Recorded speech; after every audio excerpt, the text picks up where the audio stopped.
And now you can see the Backseat Mogul Show in all its video glory on our YouTube page at roughedge.tv. Come to Harbor Cove Cafe, where the palm trees sway, where you'll find my ties and zombies you'll crave. Your hidden treasure at the end of Snake.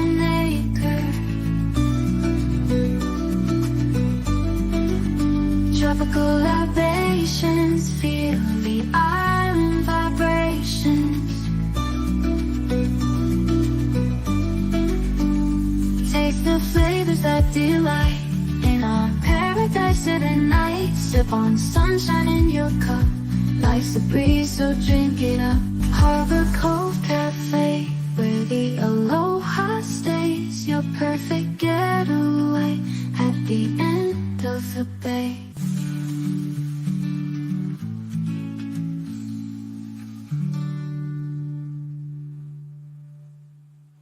Showbiz is a cruel and shallow money trench, a long plastic hallway where thieves and pimps run free and good men die like dogs for no good reason. There's also a bad side.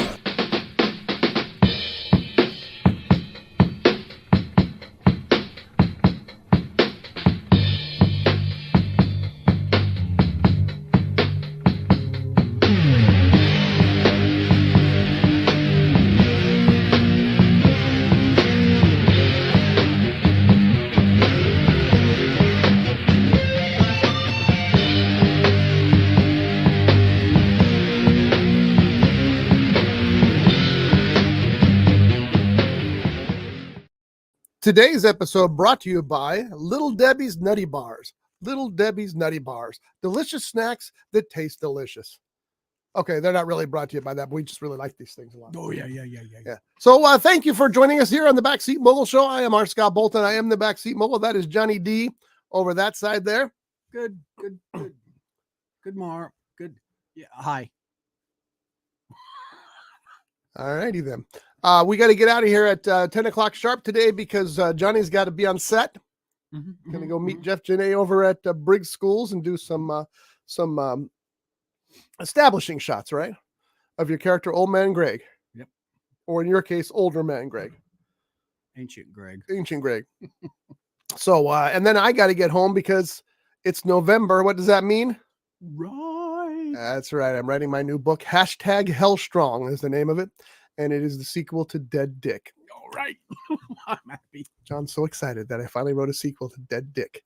So anyway, yeah, it's pretty fun. It's fun going back and revisiting those characters. It takes place 15 years later. Angelica's 22 now. And something happens, and I'm not going to tell you any more about that. You'll have to wait till the book comes out in 2 years to find out. But anyway, so we got things to do is what I'm saying. Well, 2 years. Yeah. I can hang around that long. Don't threaten me. Of all the books that I've read, I'm going to say the characters in this one, the main characters in this storyline, are probably three of my favorite. And I'm saying three because I'm adding Angelica. She was a little girl. She didn't have that much. I don't remember if she had any dialogue or not. She does. Yeah, absolutely. Yeah, she's got some dialogue. My three favorite. The main character is Richard Keene, who's a private detective from the 50s. And he is dead, hence the title Dead Dick of the first book. He joins up with a Reverend Mother from the Catholic Church. Her name is Mother Reverend Mary Shelley. Yeah. And the reason she's named Mary Shelley is I named her after Mary Shelley, the author who wrote Frankenstein, and also my wife, whose name is Shelley. So Mary Shelley made a lot of sense to me. And of course, there is Angelica, who was 7 at the time of Dead Dick.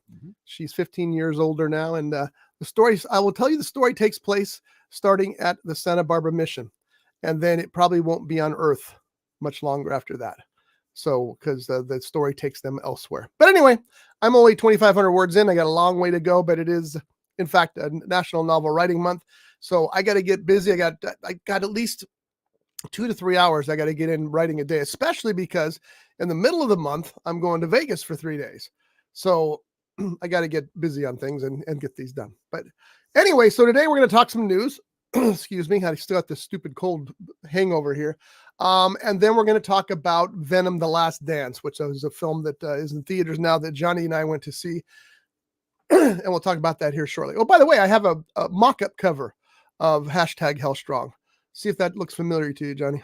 Yes, it does. And those of you who've read Dead Dick know what the meaning of the bullet hole in the hat is. But oh, I thought that was the fire behind it. Of course, that's the bullet hole. It is the fire behind it because the bullet holes in the hat.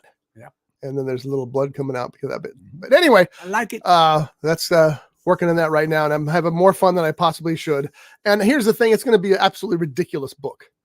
I'm just going over the top crazy with this book. It's going to be nuts.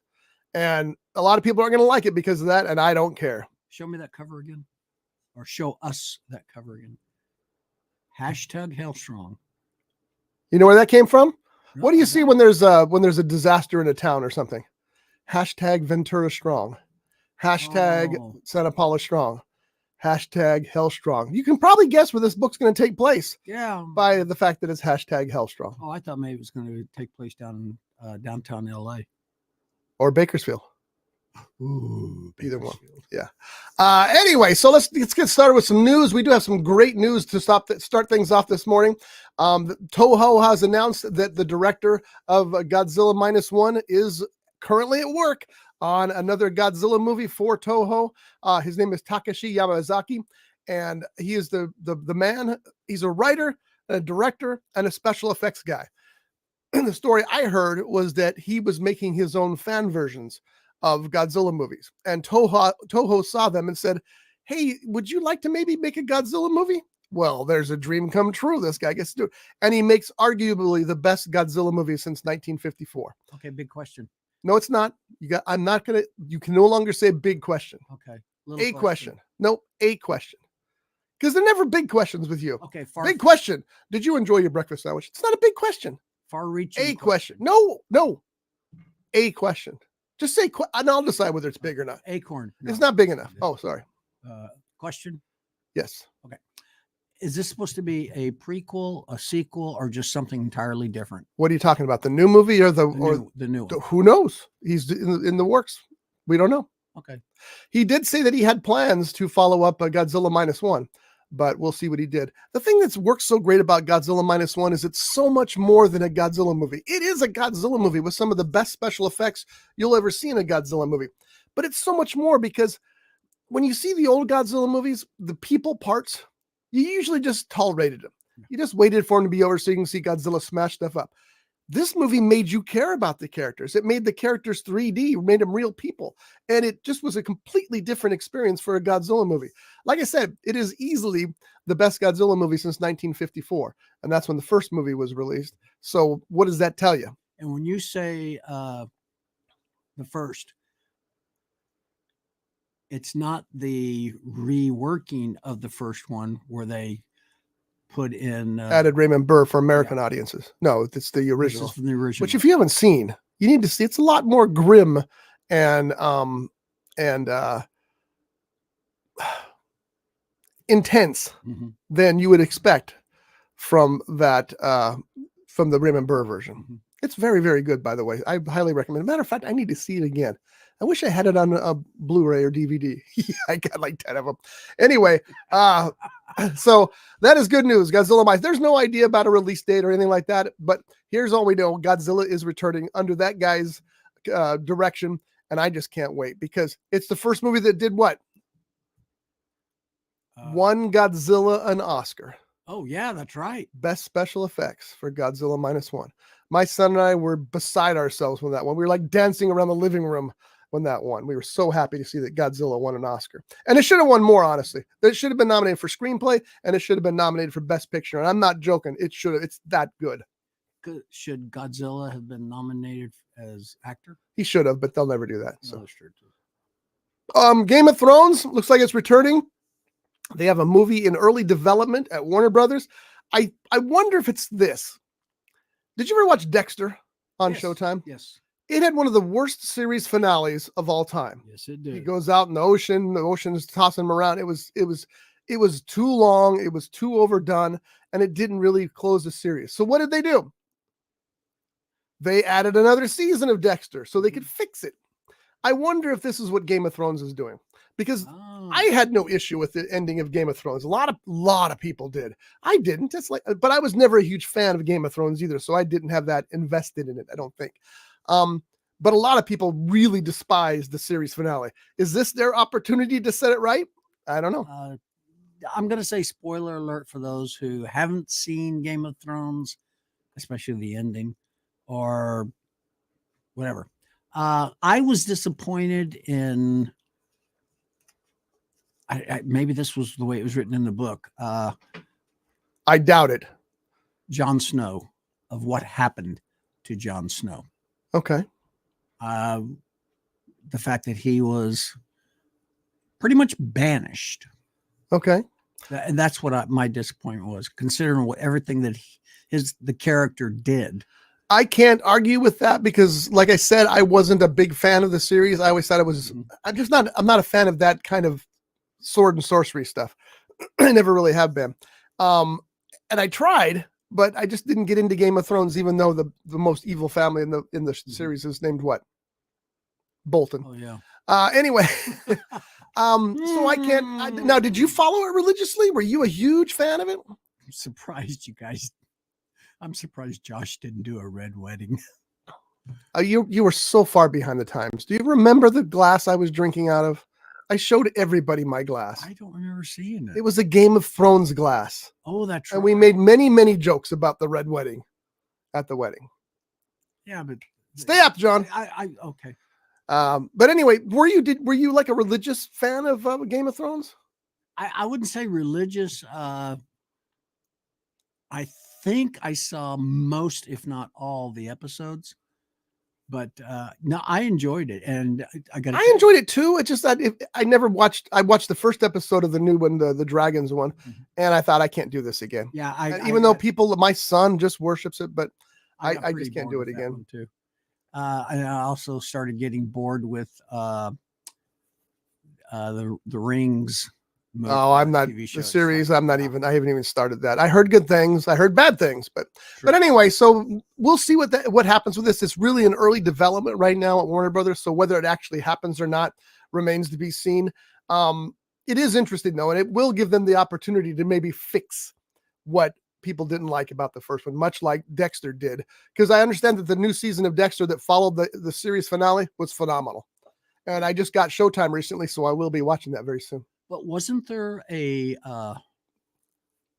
another Dexter series with the original actor who played Dexter? It takes place up in the north someplace. Yeah, that's the new season. It was a new season of Dexter.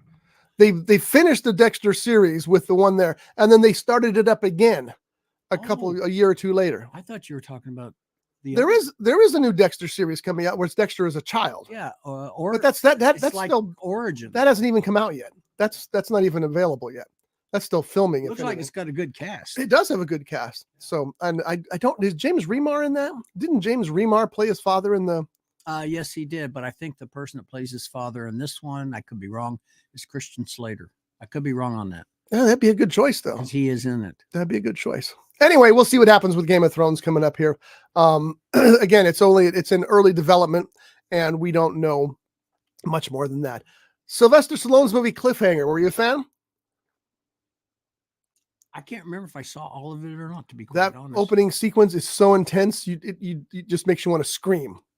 I think it was the opening sequence where she falls, and well, they're remaking Cliffhanger, and now Pierce Brosnan is going to be the star of the remake of Cliffhanger. Lily James is also starring in it.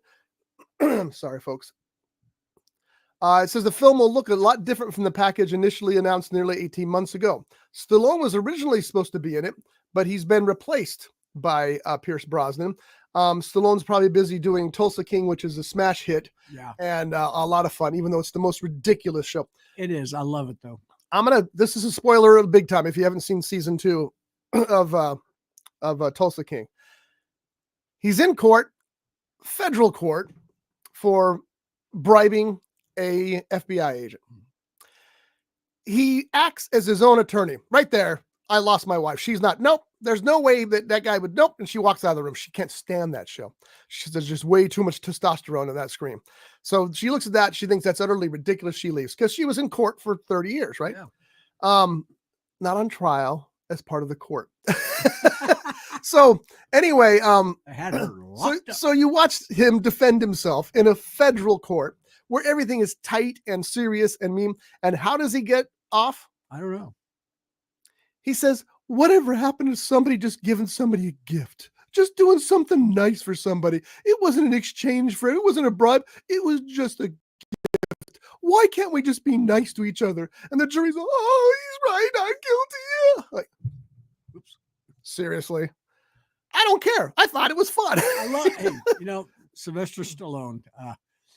There was an article, and I started to read it, and wasn't an article. They were talking about an early Sylvester Stallone movie he did with Henry Winkler, The Lords of Flatbush. Oh, I remember that. That's a really early movie. Yeah, it was a good movie. Was it?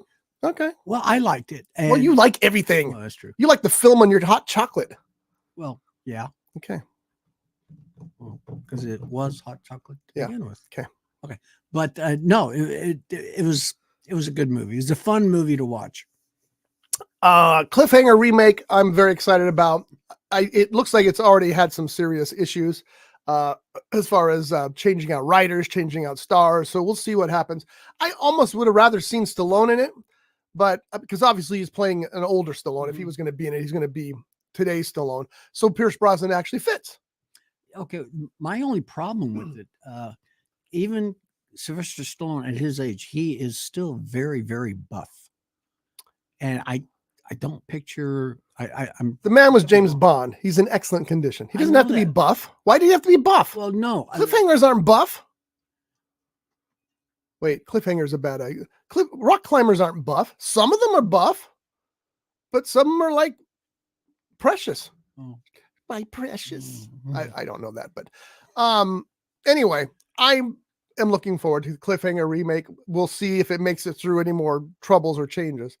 Let's see what else we got going on here in the news. What is the attraction of Lego movies? Little kids. But they make Lego movies out of everything. Yeah. And this is Jake Kasdan, Patty Jenkins, and Joe Cornish set to helm live action Lego movies for Universal. So there's like a whole series of Lego movies by pretty serious directors. I don't know. My son was a big Lego fan. He had millions of Legos, and I know this because they're still sitting over at our house. And you probably stepped on them time. I did not actually. Oh. But I understand that was his thing when he was a kid, but he didn't watch Lego movies. I don't know what the attraction is. The Lego movies are a multi-billion-dollar franchise, and there's 3 live action movies coming from these directors. So now the live action, does that mean it's not going to be the animated versions, right? I don't know what it is. Have you been to Legoland? Yes. I never have. Is it? See, that's a perfect example. My son wanted to go to Legoland, so we went to Legoland. Did he watch the Lego movies? No. So I don't know. Did he have a Millennium Falcon Lego? He did not. That was, I don't think that was around when he was doing that stuff. Okay. All right, let's take a look and see what else we got going on here in the news. I know there's some other news here somewhere. I just got to find out where it's at.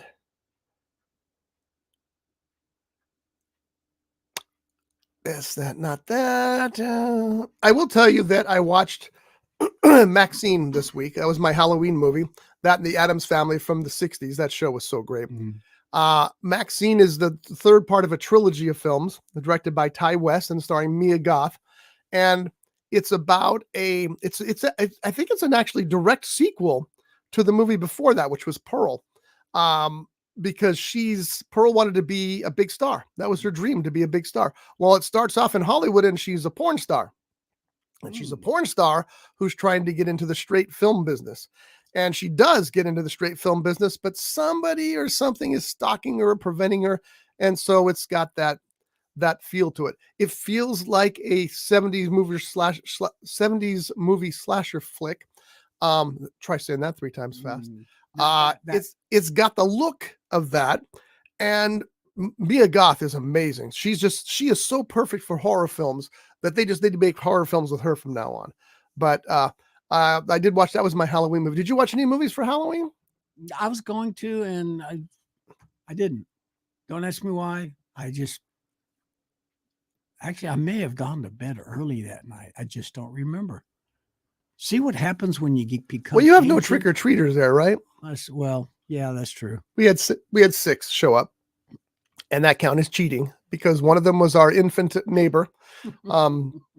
3 of them were Devin Crow's kids from the anime something or other show, and now known as the Anime and Alcohol Show. And 2 of them were real trick or treaters, and one of them was in one of those inflatable T-Rex costumes. Have you seen those? They're like 6 foot tall, and it scared the bejesus out of Zoe. She wanted to kill that thing, but fortunately we didn't let her do that. Let's see. Niecy Nash Betts says there were talks for Grotesquerie season 2 before we were filmed the first page. I don't know if that means that it's coming. It has not officially yet received the season 2 renewal, but I will tell you folks, that is the grimmest, darkest show I have seen in ages, and it's excellent. It is excellent. Niecy Nash is freaking amazing in it, but it is not a happy laugh comedy show. It is a serious, dark, I don't bring you down kind of show. It's about a serial killer for starters, and then you got family issues going on behind it. It's brutal, but really, really good. Let me see what else we got going on here. I'm just going through the news here. Will Ferrell will star in the comedy Street Justice from 20th Century Fox. He's going to produce and star the movie for director Peter Atencio, and Dave Callahan is writing the script. I don't know what that's about, but that's interesting again. And here's the news I was looking for. I know John is thrilled about this. I'm not so much, because I think that this man is capable of so much more. Tom Cruise is considering a Days of Thunder sequel. Oh, yeah. Now, race car movies have not done well lately. That's true. There's been a series of them this year and last year. What was there, 4 or 5 of them maybe? And actually, I'm not really aware of that. I think I would be. Well, it's not just race car movies; it's sports car movies. Like that's a bad example, but there have been. We'll have to look up the titles later. And they did not light up the box office. Brad Pitt's got one coming out, so that could turn things around. And now Tom Cruise is talking about Days of Thunder sequel. I want Tom Cruise to do something else original. I want Tom Cruise to once again prove to us what a great actor he is. That being said, I understand why he would do this, because it's like Top Gun. It's a guaranteed hit. I would imagine that even with these other movies not doing so well, that Tom Cruise in a Days of Thunder sequel could change things. Mm-hmm. And basically, you just take the Top Gun Maverick script, put it in the car world, and you're done. Yeah. So I got to tell you, I quite enjoyed Days of Thunder. Was it far-fetched? Oh yeah, it was. I mean, I was involved with NASCAR racing for a while, but I enjoyed it. I totally enjoyed that movie. I know you did, but you would have enjoyed it if it was a piece of crap, because it was about cars. Well, not just cars, but go fast cars. Yeah. So yeah. I remember going to see it. Do not remember if I liked it. Don't remember anything about the story. I know that I went to see it because I think I was invited to a screening for it at that time. But one of these days I'll see it again. Mm-hmm. It doesn't really interest me because I'm not a race car fan, but I am a Tom Cruise fan. Mm-hmm. So I might check it out just for that. Same thing with the Brad Pitt movie that he's doing. I will go see it because it's Brad Pitt. I will tell you this: in Days of Thunder, he plays a up and coming hot shot driver, which he can't be now. That's true. So, and it's the fact that it's been several years since they did that. Several? It's got to be 20, right? Tom Cruise is up there in age. His character is going to be up there in 1990. Age. So it's 34 years ago. So possibly he might be either the if he's not the driver, he could be the crew chief, which was played by Robert Duvall. There's going to be a race team, Mhm. and they just can't get things going, and their driver is injured or something and can't drive. So they think, well, maybe we'll bring back this classic driver to drive in the race for us. So they bring back Tom Cruise to do the race, and he does the race, but there's this impossible turn at the end that nobody's ever been able to do before, but he plans it out perfectly, and he makes the turn and he wins the race. See, I'm telling you, you can take Top Gun Maverick and just change it to a car thing, and you've got a screenplay. As I was saying, And you need to have a scene on the beach. the crew chief was Robert Duvall. Okay. In Days of Thunder. We don't need to go through all of it. And Just a team owner who is that? that was played by I knew he'd know. See? not Randy. Venezuela? Randy Quaid. Randy Castillo. Randy Quaid. Okay. And so what I'm saying is this storyline might be him as the crew chief or possibly a team owner, as in for all those who know about NASCAR, like a Hendricks. Jimmy? No. I don't know race cars. I know I saw the movie. I don't remember whether I liked it or not. Mhm. So maybe I'll check it out again if this comes to fruition. I'm not going to watch it again unless this sequel actually gets the door knocked on him. But Actually, I think that's the movie where he became, or after that movie, he became romantically involved and eventually married Nicole Kidman swell. because she was in that movie. You know, we don't talk gossip on this show. That's not gossip. She was in that movie. She was in Days of Thunder? Yeah. Oh, see, I didn't even know that. It's been that long since I've seen it. We're going to take a quick break and to tell you a little bit about Pele Utu. And when we come back, it's time for Is It As Bad As They Say It Is with Venom, The Last Dance. But first up, we've got this little clip for you. You missed it. I think. Pele Utu, Reno's only traditional tiki bar. A kaleidoscope of colors and tropical charm with the undeniable allure of paradise and intoxicatingly delicious cocktails. Pele Utu, open Wednesday through Sunday from 2 p.m. to 11 p.m. 1275 Stardust Street in Reno, Nevada. For more information, please visit pele-utu.bar.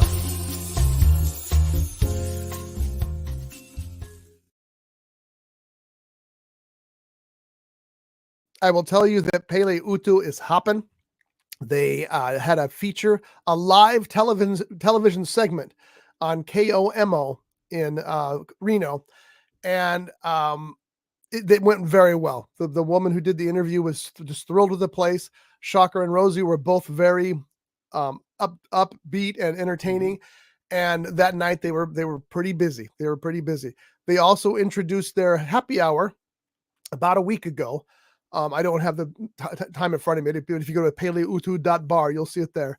And Shocker was a little disappointed because he thought it didn't really, nobody seems to be paying any attention to it. Well, it kicked in last night. He sent me a text and there were over 30 people in the bar at 3:45. So Pele Utu is rocking, and more power to him because it's a great place and it's a labor of love for Dr. Shocker and his family. And I'm glad that he's doing well. I hope it continues. I really hope it continues for them. So I watched that news clip, and the host of that morning show, she slaughtered the name, but the reporter, without actually saying, "I'm correcting you," she did say it properly. Yes. Yeah. The host of the show, I think, said Pela 2 or something like that.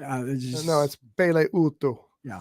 But anyway, yeah, it's fun. So if you're in Reno, just make sure, and you want to drink, there's no better place to get a drink. I don't care if it's tiki drink or not. There's no better place to get a drink than Pele Utu. And they're not paying us a dime for this. This is all done out of the love of the business and the people there. So Dr. Shocker that in mind and too. Rosie Radish. Yes.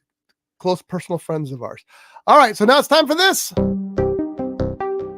Is it as bad as they say it was? We'll find out now on the Backseat Mogul Show.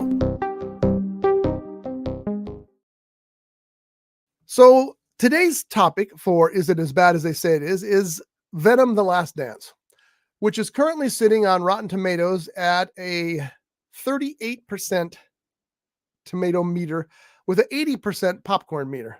I wish they hadn't changed that. I really don't like that term. Anyway, 38%. Now, why do you think people said it was only 38%? Let's read some of the reviews. The comedy is below par, the set pieces distinctly unmemorable, and the plot holes are gaping.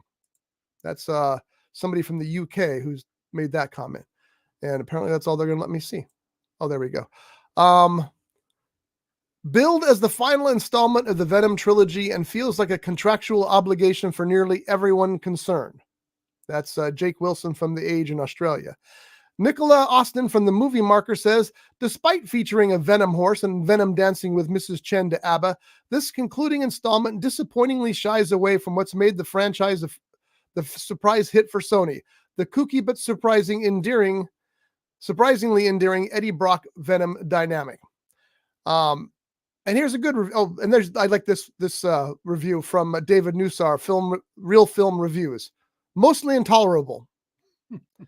Now, Chris Swain from Bounding Info Comics said, The Last Dance is entertaining because it's chaotic, and this bizarre bromance that is way more impactful than it should be is legitimately just one guy that enjoys making silly movies that barely make sense. Now, okay. These are from professional reviewers. They are, yes. And I'm not going to go through some of the popcorn reviewers. Now, but when you say popcorn, is that the audience? That's audience review. See, they changed it to popcorn, and I don't like that at all, but that's what they did. So, that being said, Johnny? Well, what I was going to say real quickly. I doubt it's something real quickly. I just caught it in glancing and looked like at least a couple of audience members really, really enjoyed it. Well, you saw the numbers, 38% for critics, 80% for the audience. So that's a big difference there. And we're talking about Venom, The Last Dance. Till death do they part is just the tagline, of course. Tom Hardy is in it. My review, I loved it. I had a blast at this movie. This movie, I've enjoyed the first two. This one was more of the same, which is exactly what I want from a sequel. I want more of the same. It's the guy talking about the dynamic between Eddie Brock and Venom. Did you see a different movie? It's exactly like it is in the previous movies. That's the fun of a Venom movie. It's Tom Hardy saying this. It's Venom sniping back at him. They're constantly arguing, and like somebody else said, it is one guy. It just happens to have the symbiote inside of him. I don't understand that bad review at all. I thought the action scenes were fun. I thought the finale was mind-blowing the way it went off. Sure, there's some things you're like, that probably wouldn't happen, but you're talking about a movie where there's this big bulking character inside of a guy with razor sharp teeth that likes to eat human heads. Of course, there's going to be things that don't make sense or that maybe over the top. How does it compare to the other three? I would rate them all the same. I would give them all probably a solid 80-85% in my review. And I thought that this one was just as entertaining as the other two. And I'm very sad that it seems like there may not be another one, even though that door is open a crack. Now, Johnny's opinion is different than mine completely, only because he has not seen the first two Venom movies. So he's going to tell you what his opinion is as somebody who only watched part 3.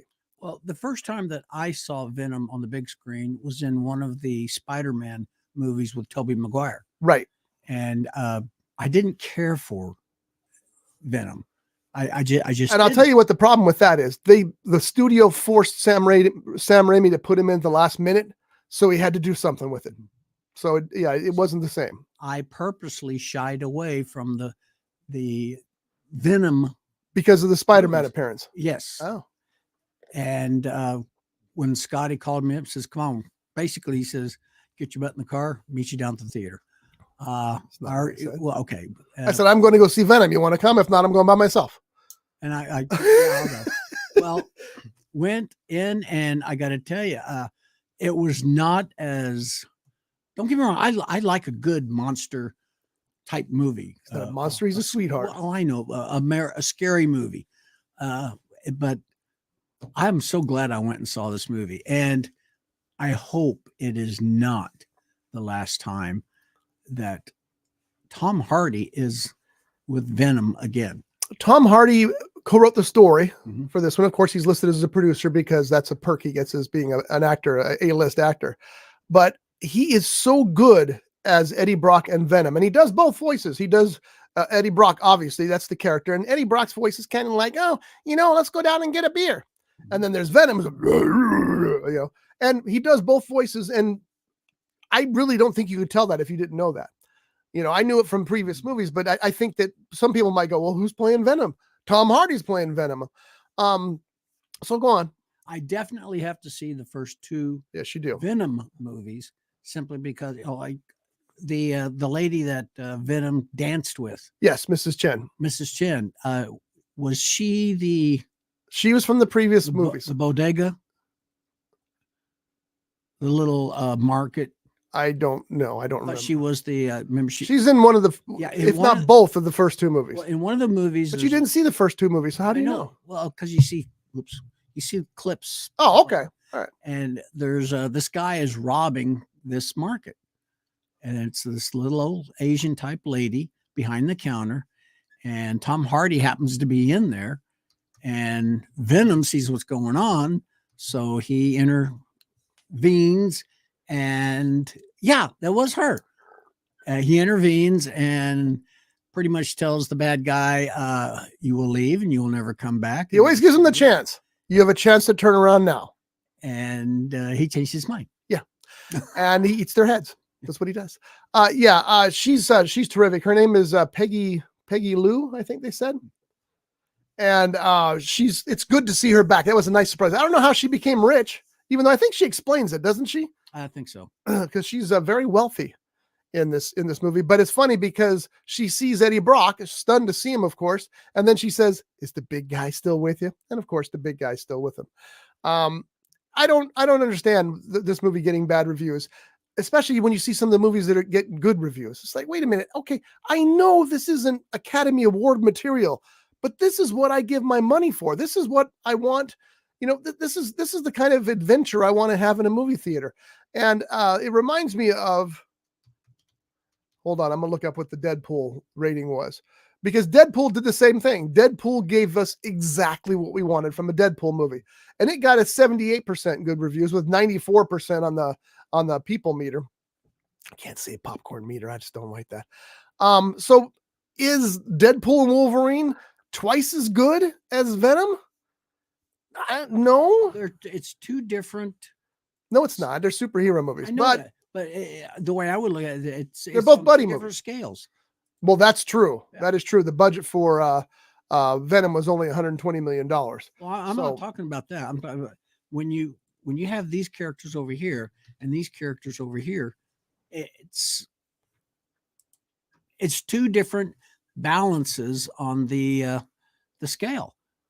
I like them both, but the balances are different, but I really enjoyed them both. I would agree. Venom and Wolverine especially, Deadpool and Wolverine especially are major league comic book characters. And Venom is a major minor character. So I can see that as well. By the way, it cost $120 million to make.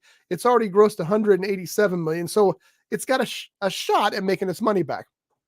Got a long way to go, but it's got a shot. Will it be the last one? Unfortunately, I think it will be the last one with Tom Hardy because the man's just too busy. And there's still rumors bubbling around that he's going to be Bond. That would be so. And he does a little tryout for it in this, doesn't he? Uh-huh.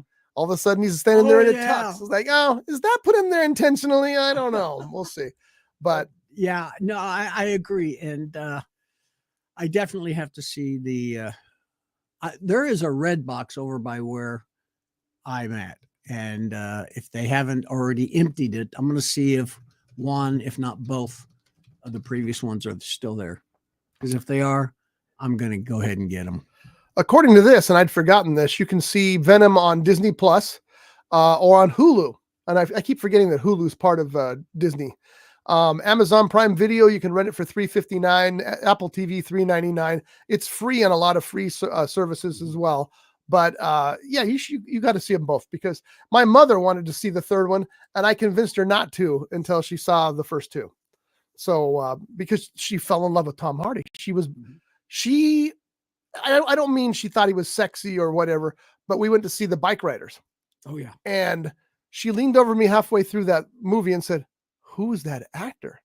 Like, oh, that's Tom Hardy. She goes, he's amazing. Well, he is amazing. He's one of the best out there. He's kind of in a league, and I'm going to get mail about this. He's kind of in a league with Marlon Brando. He takes that role and just absorbs it into his skin and then makes it his own. And that's another thing that makes the Venom movies so exciting, is you've got an actor of this caliber pulling off a film like that. It helps a lot. So anyway, both Johnny and I agree. I would give Venom The Last Dance a solid 80% if I was on the Scottometer. What would you give it? Considering I didn't see the first two Venom movies, and the reason why I say it that way is because I don't want to include the other one's not a that was a Spider-Man movie, not a Venom movie. I got to go higher. I really thoroughly enjoyed it, and for basically a first timer, yeah. You gave it a what? 80% easy. I'm going somewhere in the 90s. Really? I really enjoyed that movie. All right. And like you said, I really hope it's not the end. But do you remember? This is going to be a spoiler alert. Don't give it away, but they leave it a little door open. Yeah. At the end. And you know what I was going to say. It may be so. And by the way, stay to the very end. There's a mid-credit scene and an end credit scene. We didn't think there was going to be an end credit scene because we were waiting, and then it finally popped up. So stay to the end. But that leaves a door open for Venom movies, not necessarily for Tom Hardy Venom movies. So we'll see how that goes. And I'm sure there's a female Venom in the comics. So they're going to go that way. We did have female Venom in. No, you did not. You had female symbiotes.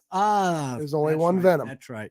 Yes, got to remember that's important. And what did the symbiotes call him? Venom. They knew that's Venom. So yeah, there's a lot of symbiotes in this movie. I thought it was great. Here's a couple of scenes that were worth talking about. This is a scene where Tom Hardy and Venom, Eddie Brock and Venom, are walking through the desert or wasteland somewhere, and he's barefoot, and they're having a conversation about shoes, which later comes up when the guy gives him a pair of Tevas, which is what I wear everywhere. And Venom says, F that, we want Crocs. Funny stuff. That was good stuff. Here is another scene, was one of my favorite scenes. Eddie Brock goes into this building in Mexico where he finds these abused dogs. They're all in those cages behind you. And the bad guys who are fighting the dogs come in, and they tell Eddie Brock, you need to get out of here. Well, Eddie can't. He's got a smart mouth. So he starts bad mouthing those guys. They get very angry, and one of them pulls a knife, and you hear Venom say, just say when. And Tom Hardy and Eddie Brock says, when? And turns into Venom. He looks at the guys who are standing there, this Mexican cartel guys who are fighting dogs, and he's all, hola, bitches. And then he eats their heads, which is what he does. And then one of the coolest scenes in the movie, and I'd seen this in the trailers, and I didn't realize how cool it was going to be, though, is that they're in the middle of the wasteland again. I don't know if it's a desert or just what place, but anyway, they see a horse. And Eddie says, how fast can you get that horse to go without killing it? And Venom goes, jumps on and turns it into this.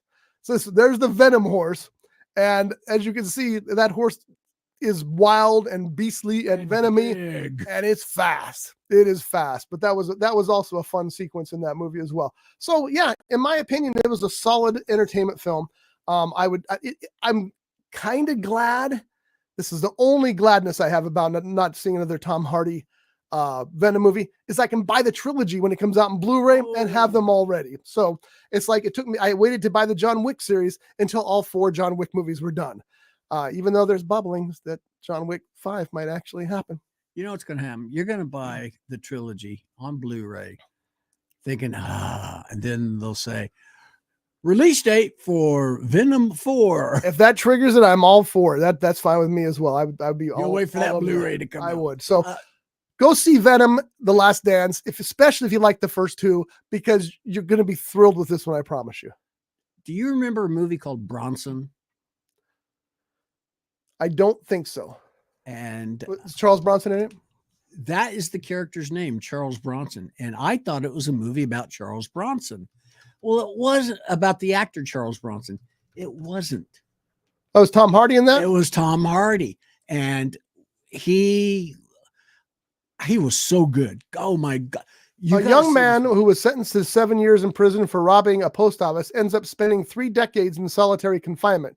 During this time, his own personality is supplanted by his alter ego, Charles Bronson. That I got to see. Where's that at? Plex and Pluto. That means commercials. God, I hate those. Hey. Oh, wait, +5. Prime Video, included with Prime. Oh, I didn't know that. There we I have to go. watch it again. I'm gonna have to watch that. So yeah, Tom Hardy is amazing. He is one of the greats out there these days. And didn't he play a bad guy in one of the Batman movies? He played Bane. Bane. I thought he was a terrific Bane. Yeah, I didn't realize that was him. Well, of course not, because He's got the mask. there are actors who won't take roles where their faces are covered with a mask. I get that, but I also don't get that. That's why Tom Hardy said, no, Bane wears a mask. Obviously, I'm wearing a mask. And Judge Dredd, you remember Judge Dredd? Yes. Stallone wore the mask, but he had it off a lot. When Carl Urban took over that role, they asked him, do you want the mask or are we going to do this? He goes, I won't do the role without the mask. The mask is Judge Dredd. Mm-hmm. And have you seen that movie? Yes.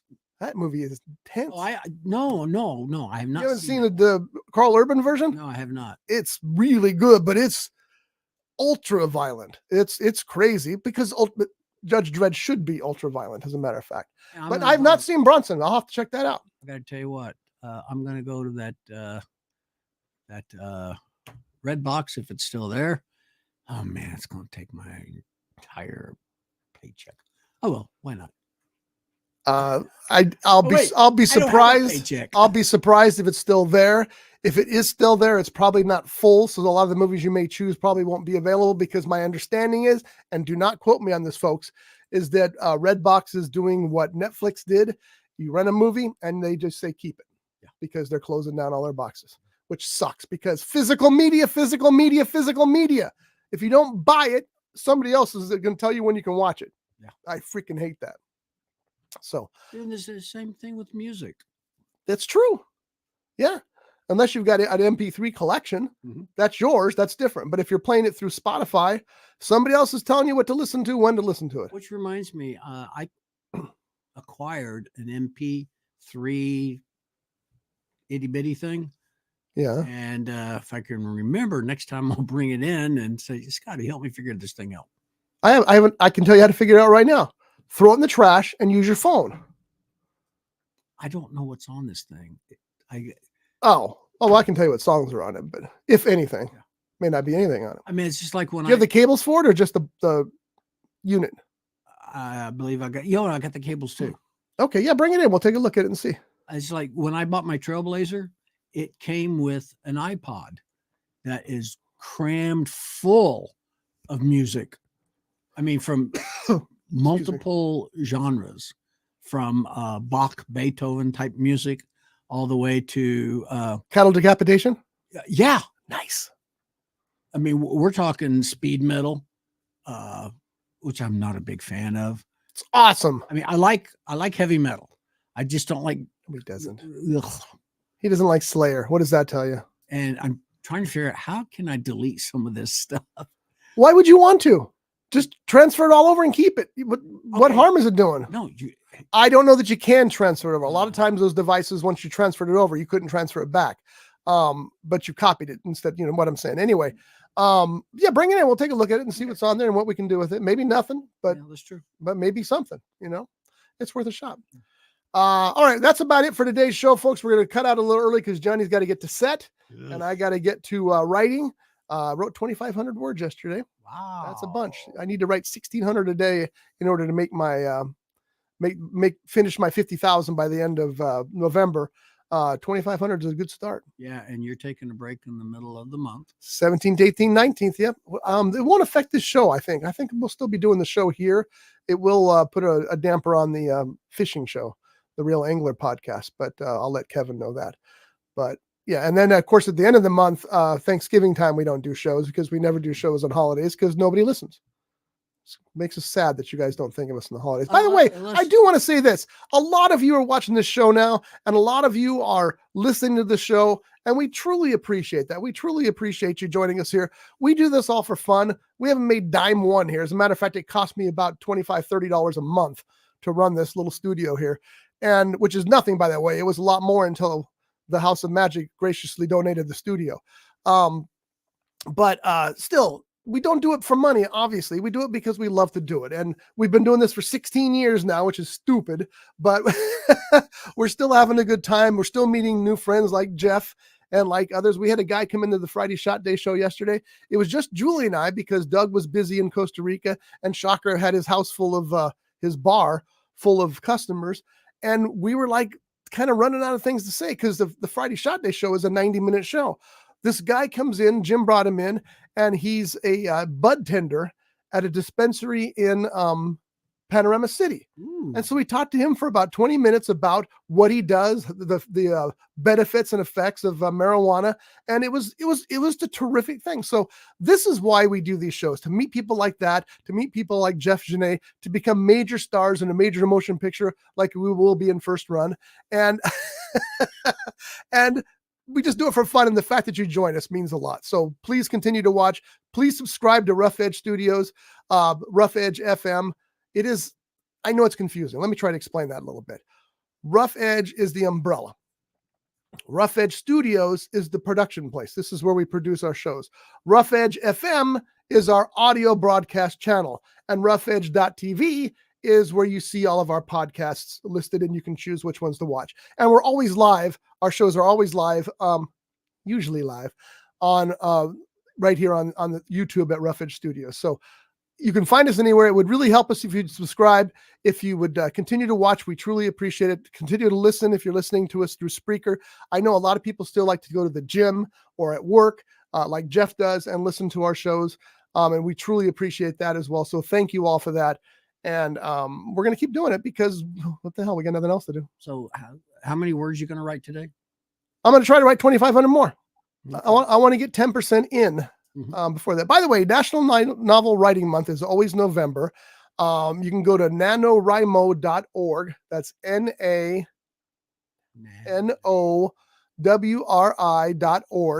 And you can sign up. I highly recommend it to anybody who's considering writing anything, because what it does is it makes you sit down and focus. The way I use it is that every year for the past 14 years, I've sat down November 1st and I start a book, and I finish that book by the end of November. Now, it's a piece of crap. It's lousy when I'm done with it, but it's done. And now I can go back and fix it. I can make it better. I can read it. I can make adaptations. I can change things.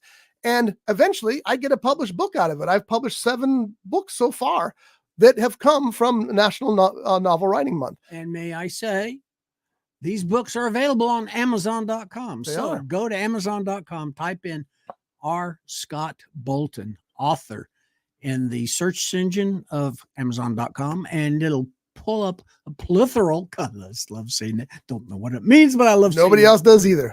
Plethora of books. Pliteral. Maybe that's plethora. And you will find Dead Dick on there. The sequel of which is being written now. #Hellstrong. So we'll see how that all goes. But anyway, yeah. So if you want to write a script, sit down on November 1st, finish it by November 30th. Focus on it. Make that your goal. And it's the fact that it's making you sit down and do it because you want to get finished by the 30th. It drives you to complete it. And like I said, it may not be good when you're done. It probably won't be any good when you're done, but then you can go back and fix it. You've got a completed project that you can make good. Trust me, it works. John's read some of my books. He knows that by the time they hit the book form, they're in pretty good shape. Yeah. So anyway, highly recommend NaNoWriMo.org to anybody who's considering seriously being a writer, because it forces the focus, and the focus is so important.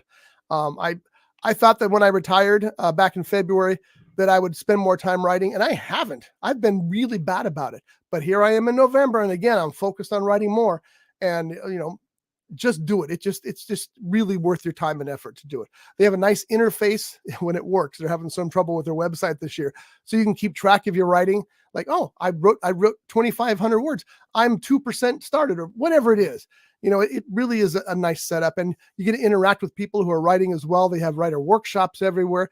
They used to have one in Santa Barbara that I never went to and I always wanted to. It was some well-to-do person's house, and they open their doors to people. You just come in, bring your computer, sit down. They'd serve you tea and cookies, and you'd write. I thought, what a great concept. What a great thing to happen. So I really highly recommend National Novel Writing Month to anybody who wants to write anything. Doesn't have to be a book. Doesn't have to, it can be a script. It could be a play. It could be anything you wanted to write, and just sit down and do it.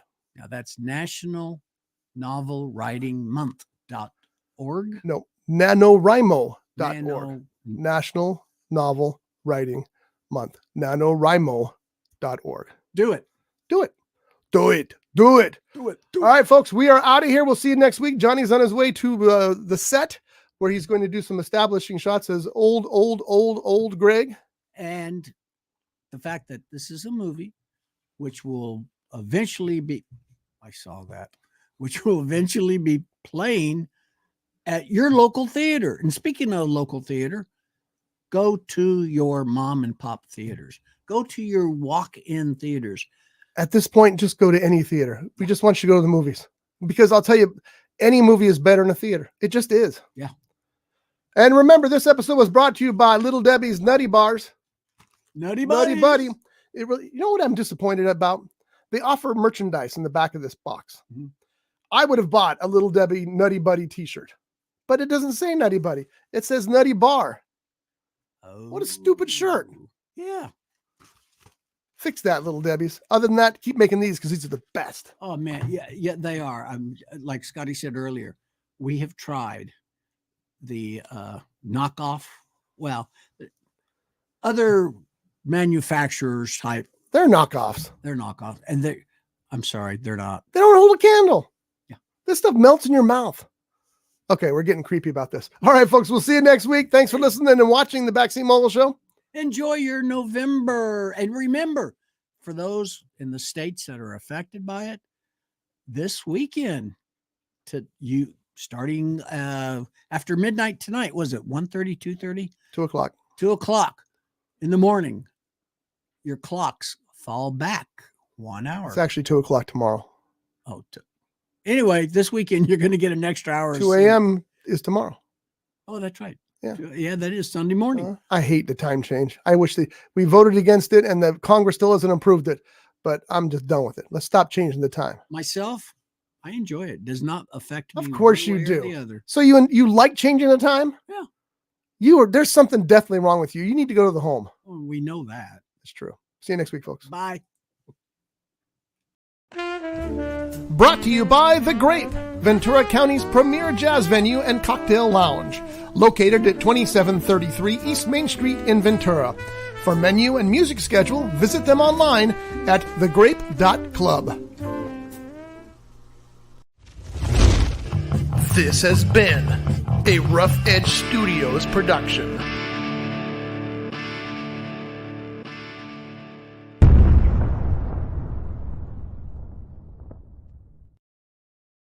Oh, I guess you can.